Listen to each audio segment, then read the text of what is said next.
Hello everyone, कैसे हो सब लोग। उम्मीद है कि सब बहुत अच्छे से होंगे। इस वीडियो में हम डिस्कस करने वाले हैं इलेक्ट्रिसिटी चैप्टर के एक्सरसाइज के क्वेश्चन नंबर 14 के सॉल्यूशन के बारे में। अगर आपने इसे प्रीवियस वीडियो अभी तक नहीं देखा, साथ ही साथ आने वाले वीडियोस का सॉल्यूशन देखना चाहते हो तो कंप्लीट प्लेलिस्ट का लिंक मिलेगा आपको डिस्क्रिप्शन में, तो एक बार डिस्क्रिप्शन आप जरूर चेक कर लोगे। क्वेश्चन नंबर 14 देखोगे क्या है।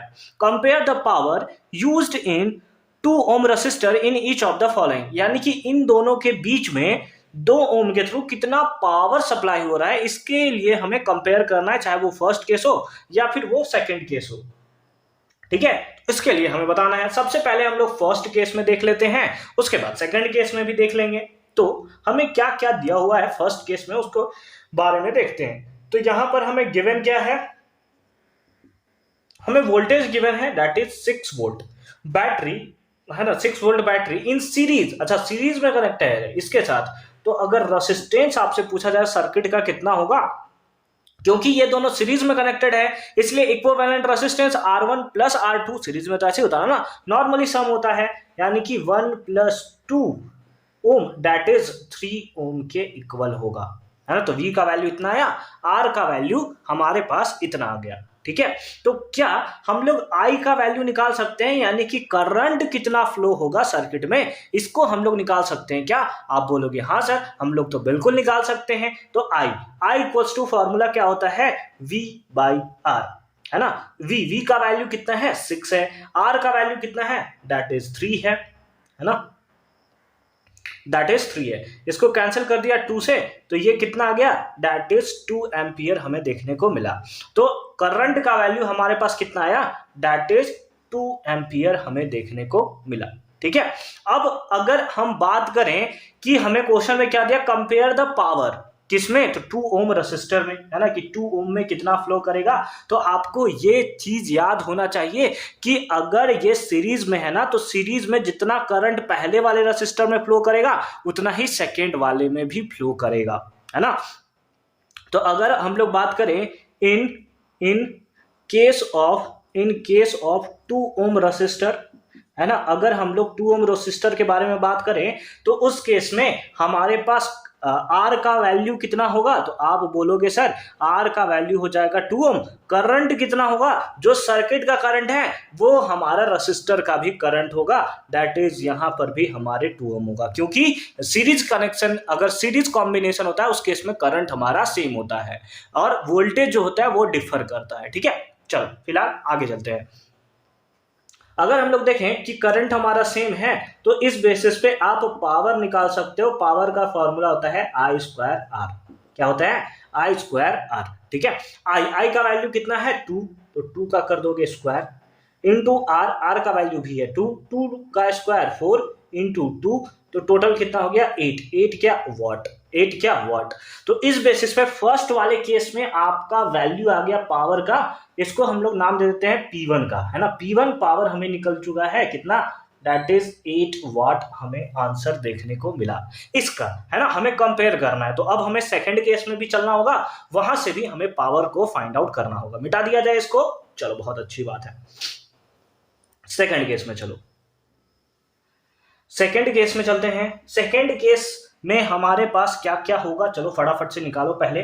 ठीक है, हमारे पास पोटेंशियल डिफरेंस हमें दिया हुआ है ना, V दिया हुआ है कितना है, दैट इज 4 वोल्ट है। अगर आपसे पूछा जाए कि रेसिस्टेंस कितना होगा, है ना, आपसे अगर पूछा जाए कि रेसिस्टेंस कितना होगा, तो आपको सबसे पहले सर्किट का रेसिस्टेंस निकालना पड़ेगा या नहीं निकालना पड़ेगा, ये थोड़ा आप सोचो, पॉज करो वीडियो को और देखो। सोचो 1 मिनट सोचो आप लोग कि क्या होगा हमारा। ठीक है, चलो इधर आओ, सोचोगे थोड़ा पॉज करके आप, बट देखो क्या होगे। अगर हमारे पास पहले केस में देखे ना, तो ये सीरीज में कनेक्टेड था और सीरीज के केस में जो वोल्टेज इसके पास है ना, क्या ये वोल्टेज इन दोनों के पास होगा, नहीं, डिफर हो जाता है ना। करंट दोनों के केस में सेम होता है, बट इस केस में क्या होगा कि जब हमारा पैरेलली कनेक्टेड होता है ना, तो उस केस में वोल्टेज हमारा क्या होता है, दोनों ही केस में सेम होता है। यानी कि अगर हम लोग बात करें कि यहां पर कि 2 ओम रेसिस्टर, अगर 2 ओम रेसिस्टर के केस में देखें तो इस केस में भी वोल्टेज कितना होगा, इस केस में भी 4 वोल्ट होगा और इसका रेसिस्टेंस कितना होगा, 2 ओम होगा। तो यहाँ के केस में ना आप डायरेक्ट पावर निकाल सकते हो, जिसका फॉर्मूला होता है V²/R। उस केस में वोल्टेज इक्वल नहीं होता था, इसीलिए हमने सबसे पहले करंट को निकाला और तब जाकर हमने यहाँ पर P1 वैल्यू को निकाला था यूजिंग करंट। लेकिन क्योंकि हमें पता है कि यहाँ डायरेक्ट वोल्टेज ही दोनों केस में सेम होगा, तो फिर करंट निकालने का कोई सवाल ही नहीं है। क्यों हम इक्विवेलेंट रेजिस्टेंस निकाले, क्यों हम करंट निकाले, तो इसीलिए हमने डायरेक्ट पुट कर दिया। ठीक है, तो अब P इक्वल्स टू कितना होगा V²। V का वैल्यू कितना है 4, तो 4 × 4 डिवाइड बाई R का वैल्यू कितना है 2।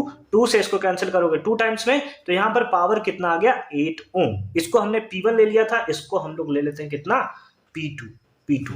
यानी कि इस बेसिस पे हमारे पास P2 भी कितना आया, ये भी 8 ओम आया। यानी दोनों तो इक्वल हो गया ना। हमें कंपेयर करने के लिए बोला था, तो नाउ चलो कंपेयर कर लेते हैं कि P1/P2 is equals to 8 watt divided by 8 watt, यही होगा है ना। 8 watt divide by 8 watt, 8 watt से 8 वॉट कैंसिल हो गया, तो हमारे पास आ जाएगा P1/P2 is equals to 1, therefore P1 is equals to P2, है ना। इसी बेसिस पे हम लोग बोल सकते हैं कि P1 जो होगा वो P2 के इक्वल होगा। यानी कि जो हमसे कंपेयर करने के लिए बोला था कि वैल्यू कितना होगा, तो हम लोग क्या बोलेंगे कि इक्वल पावर बोथ केसेस में हमें देखने को मिलेगा कि 2 ओम रेजिस्टेंस से दोनों का पावर कितना होगा, सेम होगा। ठीक है, चाहे उसको 6 वोल्ट बैटरी से कनेक्ट करे या 4 वोल्ट बैटरी से क्यों ना कनेक्टेड हो। ठीक है, तो आई होप कि ये क्वेश्चंस भी आपको बहुत अच्छे तरीके से समझ में आया होगा कि कैसे हमने इसका सॉल्यूशन किया है। थोड़ा सा अगर आपका एक बार मन में ये कॉन्सेप्ट सारा का सारा क्लियर हो गया ना कि कैसे क्वेश्चंस बनते हैं, तो जाकर आप सारे के सारे क्वेश्चंस में आग लगा दोगे। ठीक है, उम्मीद है कि ये कॉन्सेप्ट भी आपको अच्छे तरीके से समझ में आया होगा। मिलते हैं आपसे अगली वीडियो में क्वेश्चन नंबर 15 के सॉल्यूशन के साथ। तब तक के लिए अच्छे से पढ़ाई करते रहो। All the best for your upcoming examination.